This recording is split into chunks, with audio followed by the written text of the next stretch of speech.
I grew up sharing so much about what it felt like for me to navigate the world as a trans, deaf, genderqueer person of color.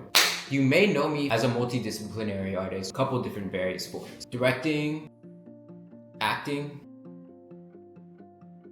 modeling, public speaking, writing, clothing design, tattoo, gallery curation, and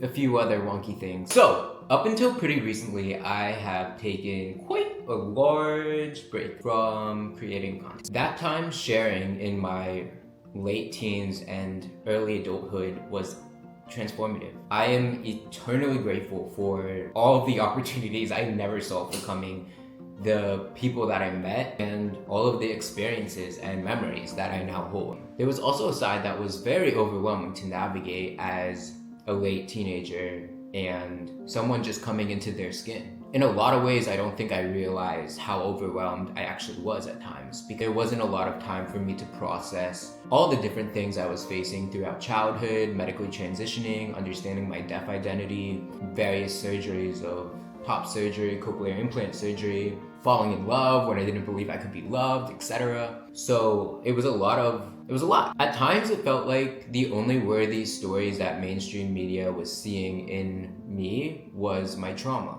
And by 22, I actually found I was shocked I was still alive, which I had recently reflected on through an essay with Time. There were a lot of revelations throughout that process that affected the way I approached life. And at the time, I actually couldn't imagine a future, which unfortunately is not uncommon for a lot of trans and disabled people. I, like many of you all, had never seen someone like me grow old. I was really striving to be my own representation, but not being able to imagine that long-term survival eventually reached a point where that grief hit really hard. So I left the industry I was in and I took time away from the screen. I traveled.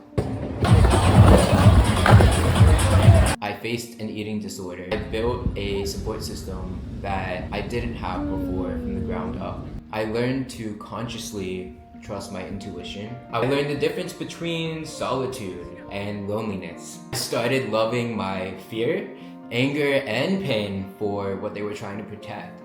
And I started to cry again. Now I'm 26 years old and I feel lucid. This is an open invitation to witness the next chapter of my life. This time it will be one rooted in joy. I have been consistently building a new wave of projects. Very soon I'm going to be announcing the List project. I would love to have you join the journey. If you're interested in behind the scenes access to my thoughts, diary entries, and sketches along the way, or tattoo opportunities, I would love any support through my Patreon, which I just announced. It's been incredible. I feel like I have grown up in this virtual space, and alongside of you, I want to, as always, thank you for trusting my art, trusting my heart. Until next time, and remember, think for yourself first.